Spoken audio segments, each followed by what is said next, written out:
Dean here with Escape to Gaming. Today I've got something a little different. Typically I'd have my intro and you'd see me talking about this topic, but I just uploaded a video of a little road trip I took with my wife, Laura, and we took our new car and went to Lake Tahoe. It's the first time I've actually taken it out of town. And I filmed a short little 18-minute video, and I had some this Pat Metheny, jazz music that kind of went with the with the beauty and the nature and all that. Naturally, it got copyrighted in multiple countries, so my friends in the UK and Thailand and Spain and Belgium and everywhere else unfortunately can't see it, so I thought instead of just, adding new music to it, which will more than likely be copyrighted, I thought that I would utilize the footage where it's already saved in my Sony Vegas program and just delete the audio and then add this audio over. Typically, you'd see me talking, but I thought I'd do something a little different, so I'll just change a couple minor things on it and try to get to this as quickly as I can. But I wanted to talk about my friend Mikey, and I'm going to have a link for his video down below.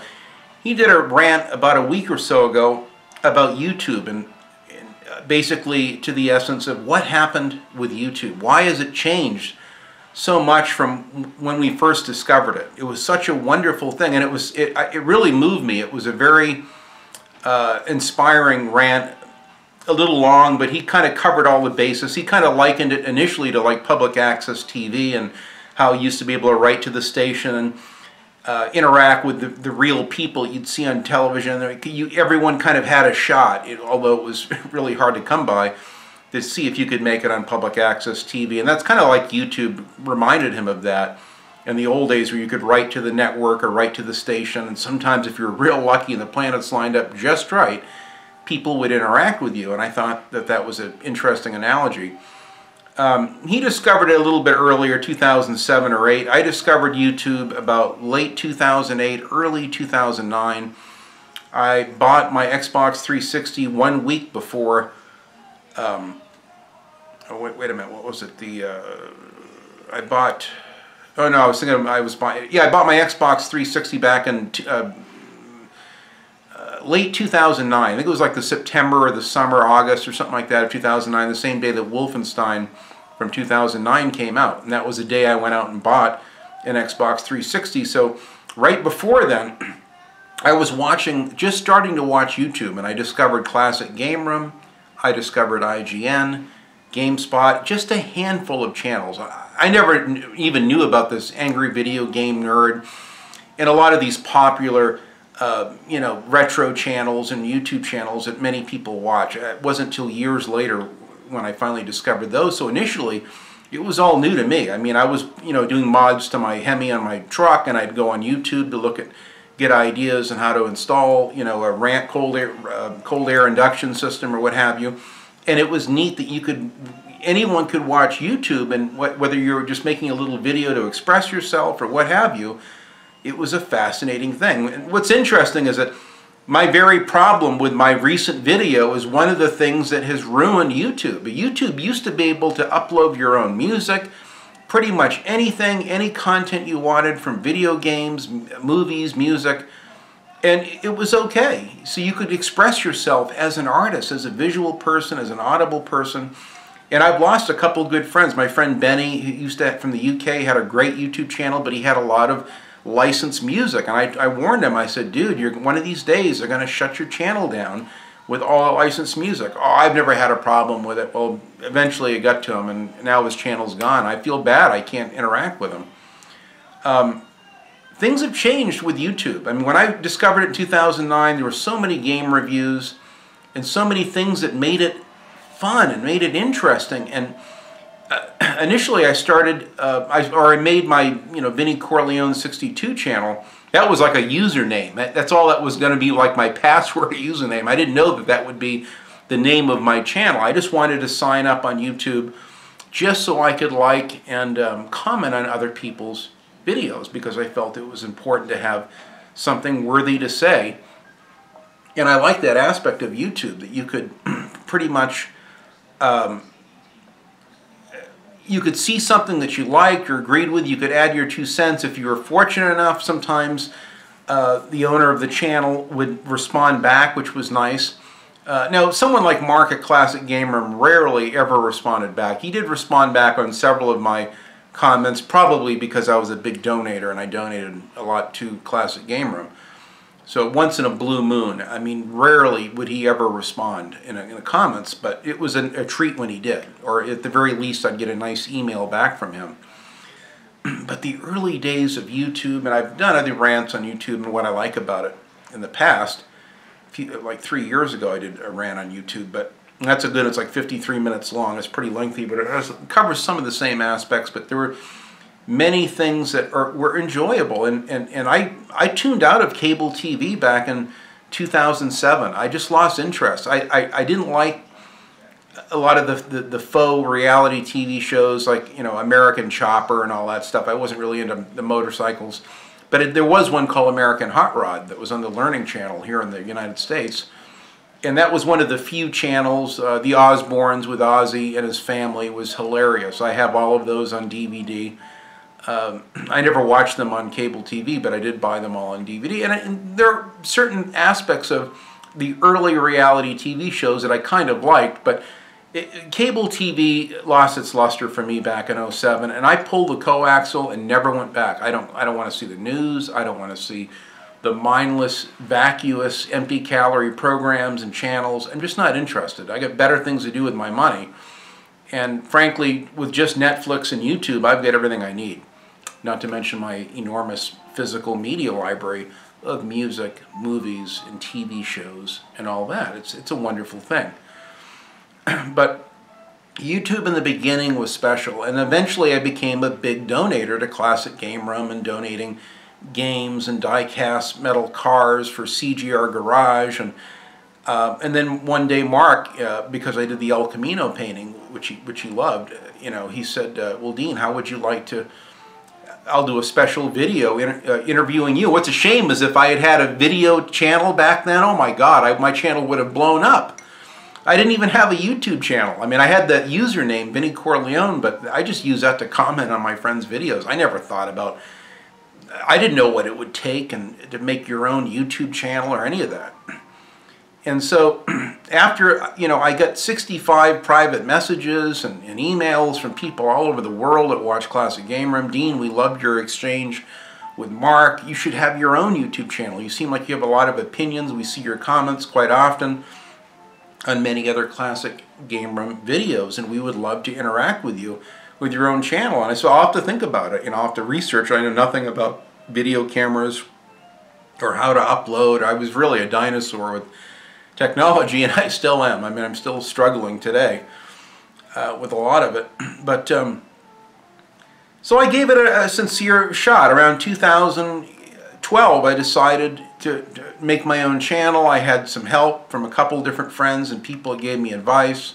I had one friend that was nice enough to give me a little flip camera, and he gave me lots of personal advice on how to, you know, set up a YouTube thing and how to do your basic editing in Sony Vegas. And so it took me almost a year to kind of get all the ducks in a row to where I had the confidence where I could even make a little video. And you can still see in my intro, or there's my introduction video, which I have, if you haven't subscribed, I have a little 10-minute video. It's the very first video I ever made, and that was my first attempt at YouTube. And it was okay. I made a little set, which I still have today. I've modified it slightly, but it's pretty much the same set and with better lighting. And I just kind of went at it. I wanted to express myself as an artist, as an individual, as a gamer. And I loved the gaming community. It was something that was so magical. You never got a thumbs down. You never got that many angry comments. Once in a while you get someone that would challenge you on something that you said. Maybe, you know, wasn't true to them, or they didn't find that to be true about the game, and they might respond, well, Dean, I don't agree with you with this or that. But it was usually an intelligent comment versus today, where it's just, I don't know if it's a generational thing, if it's just more little kids on the internet. I don't know what it is, but there's so much negativity, so much trolling, and things have changed. And when I got into YouTube, I didn't know about that people made money off it. I just thought everyone did it because they wanted to. Like they wanted to share. Here, there's a guy taking his Dodge taillights out of his truck, out of his Ram truck. You know, and there's a video he made showing you, hey, you want to change your taillight bulbs? This is how I did it.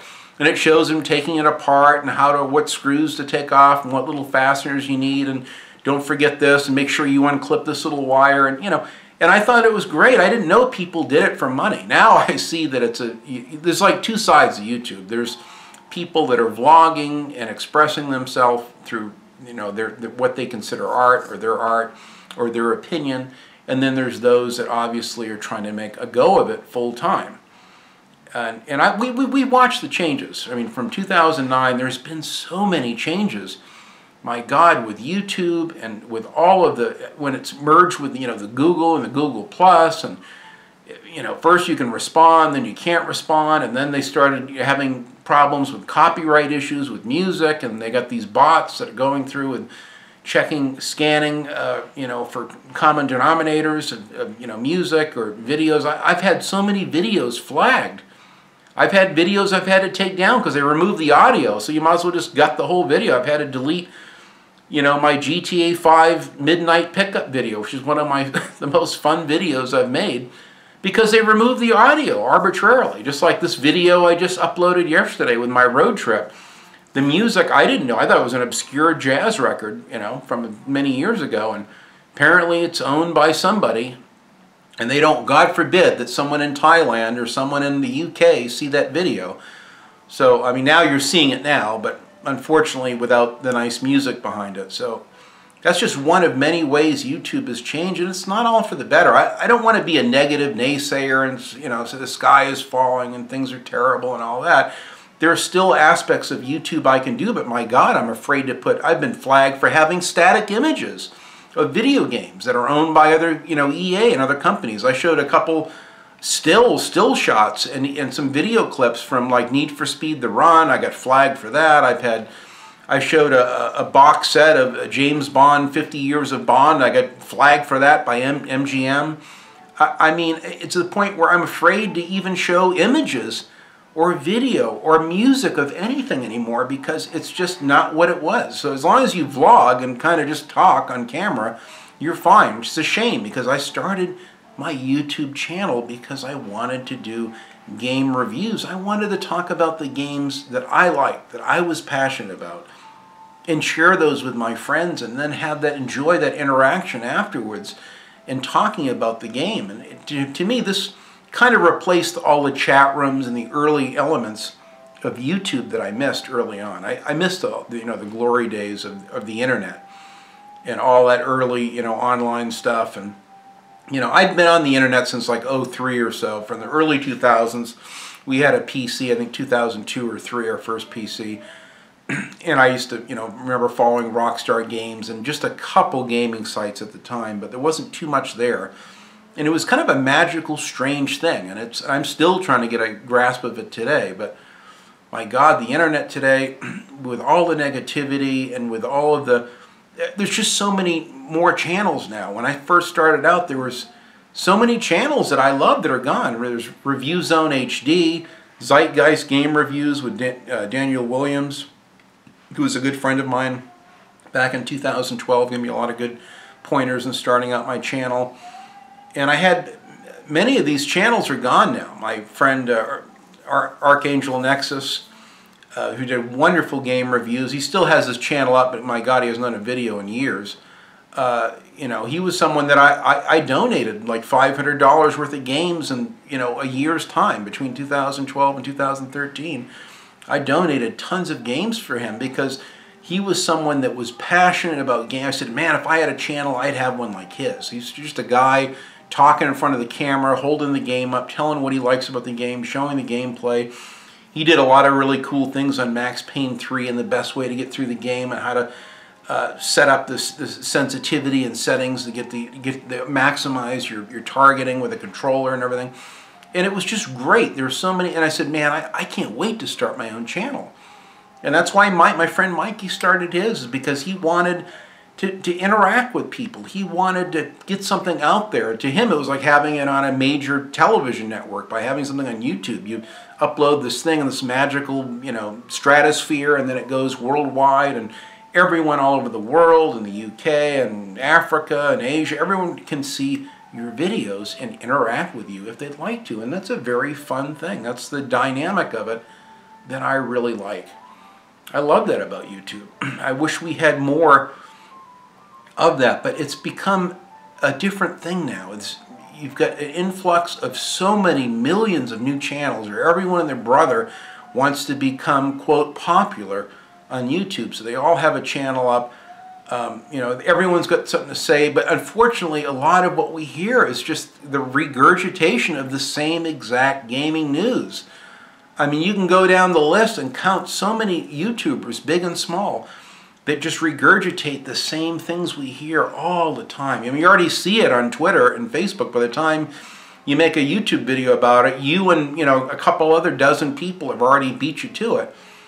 And I wasn't interested in that. I wanted to talk about things that were deeper, the deeper aspects of gaming, of why I liked a game, why I didn't like a game, trends that I like in gaming, trends that I see coming in gaming that I'm frankly concerned about. I mean, there are many aspects of YouTube that I like, and some of my favorite YouTubers, frankly, are vloggers, or people that just do passionate rants of the hobby that they love. I think that that's really the best part of YouTube. That's why I'm into it, is because I just want to interact with my good friends. I want to have that exchange of ideas and concepts and learn something myself in the process. It's not about sub numbers. Oh, now I've got 30,000 subs. Now I've got 300,000. Well, that's great. If you're into that popularity, to me, I feel I have to respond to every comment that people make. If people take the time to respond to my video, the least I can do is to respond back to them. And I try to do that. Now, the last video is the only video I've never left a comment back on. I gave my 2 cents on the religious aspects of, you know, this Far Cry 5 thing. I know it wasn't received well with a lot of people, and that's fine.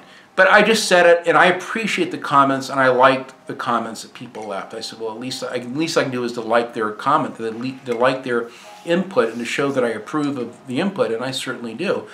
But other than that, I always respond, and that's how you can really tell a class act YouTuber. Not everyone, obviously a guy that's got 300,000 subscribers is going to have a hard time responding to every video, and not every YouTuber must respond, but to me it's nice when they do. And that's why having a big channel with, you know, God, even 100,000 people, or God knows how many, tens of thousands, I would feel bad if I couldn't respond to everyone, or in some way acknowledge people's comments and opinions. And so that's why I take the time to do it. That's why I like the size of my channel. If it gets bigger, that's great. If it doesn't, that's okay. Sometimes I can tell I'll make a video and I'll lose 10 subscribers overnight. And well, that obviously wasn't a very well-received subject, but you know what? It's me. I'm being honest, and that's what YouTube is all about. I don't want to just be like everybody else, talking about this. Oh, let's talk about the Xbox Scorpio. Let's talk about E3 and our favorite E3 predictions, and that's great. I mean, I have friends that do that. They're excited for new tech, or excited for new things. To me, I can't get excited if there's no games to play on it, but for me personally, but you know, that's fine. I mean, we need lots of different types of content, and I appreciate every aspect of gaming and in the gaming community. It's funny how you have, you know, my friend Chad just did a video of Flat Out 4 showing the game, and he hates it. He doesn't like it. Thinks it's boring. Doesn't think it's as good as the ones in the past. My friend Ian did a video of the same game, said it's one of the most brilliant games he's played all year, which I tend to agree with. But you know, and that's why I like YouTube. It has a wide Grand Canyon of opinion and a variance of opinion. I think that's what makes it fun. But I think that today with Patreon and with people just doing it for the money, I mean, there's this new element of guilt where, and I feel guilty watching all these channels. Metal Jesus, I want to donate money. I watch my friend Carrick at Angry Centaur Gaming. I want to donate money. I've other friends in the past, Classic Game Room, I couldn't donate money to, but I donate gifts and things to. But I can't do it. My wife went through the ceiling when she saw there was automatic debits coming out of her credit card for 25 bucks a month to this guy and 25 bucks a month to that guy, and she said, I can't do this. I can't have money coming out every month.